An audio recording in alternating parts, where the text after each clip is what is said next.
A lot of people don't know this, but if you have an HDMI cable that you're trying to extend a long distance, usually you're going to get about 50 feet before you start having problems with the video or the audio signal. So in today's video, I'm going to show you guys an HDMI extender. This is the OREI EX-230C.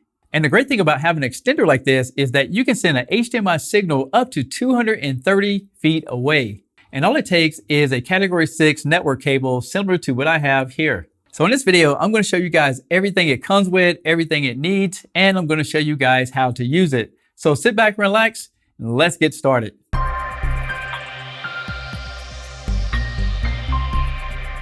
So when you take everything out of the box, you get everything you need except for HDMI cables and network cables. But let's take a closer look at the different devices that come with this kit. Here we have the transmitter, and this is where you connect everything up to. So over here, you have your power input, you have your network input, and over here you have your IR output, and that's going to go over to the front of a DVD player, anything that you want to control that uses remote control.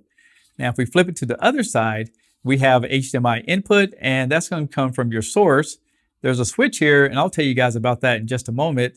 And if you want to monitor your device, you have a loop through, so you have an output that can go over to your TV set.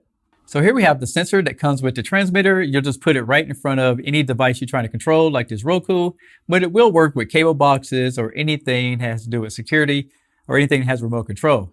And here's the included 12-volt power cord. And the thing I like about it is that if you have the transmitter, you put in here, it screws into place, and that locks it pretty secure. Now let's talk about the EDI switch. When it's in the RX mode, it means that if you have a 1080p monitor on the other side, and you feed a 4K signal into it, it would downgrade itself over to the 1080p to match the monitor. And if you switch it over to TX, if you have a 1080p signal going into it and a 4K monitor on the other side, then what it's going to do, it's going to downgrade the signal to 1080p to match up with the signal that's going out of the output. And here we have the receiver that comes in this kit. And the one thing you'll really like about it is that you don't have to plug in the wall. In fact, it gets its power off the transmitter using a technology called power over Ethernet. So as soon as you plug it in, it'll power up. All you need to do is just hook up your cabling. And here's a closer look of the receiver. You can see it has your IR blaster input and you have your network input. And if you go over to the other side, it does have your HDMI output that goes over to your remote display. And the receiver does come with a larger sensor for the IR blaster. So you can take this, put in your remote room, and you're going to get a lot more area that your remote control can pick up. The last thing that comes in here is instruction manual. But now I'm going to show you guys how to get it all set up and running. Now I have everything all plugged in. So let's take a look at the setup. So you can see over here, I have the power plugged in. I have the category 6 plugged in, and I have the IR blaster going over here to the front of the Roku device. This right here is going over to the back of the Roku device, and I have the power connected to both of the units. And next I have the receiver plugged into a monitor that I set up for this display. Over here you have the HDMI output, I have the IR blaster, and this Ethernet is going over to the transmitter device. Now let's test everything out. I'm going to go ahead and power on the transmitter on the other side of the room. So I can see that it's starting to send the signal over to the computer monitor. The Roku is powering up, and there you go. And by the way, if you look at the receiver, you can see the green light is sending power over to it, and the orange light is sending data over it. So everything's working perfect.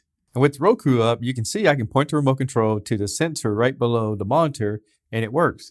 But if I hide my hand here, see the sensor doesn't work anymore. So you can see it's working very fast, very fluid, and I don't think you guys will have any problems whatsoever. Look at that. Fast. So as you can see, it's very easy to get everything up and running. And on this video, we use the IR remote control from the Roku. However, it will work on Apple TV, again, cable boxes, or anything that has an IR remote control. Now, I know you're probably asking, what if you have a streaming device that uses a radio frequency remote? Well, most of these remote controls can go up to 100 feet, depending on the structure of the wall, but you still can plug in the video source, send it over to the other room, and have limited controls over the remote control. But with that being said, it also supports 7.1 audio for your Dolby Digital and DTS. And I think this will work out for a lot of people. But tell me what you guys think in the comments below. Thanks a lot for watching, and you have yourself a great day.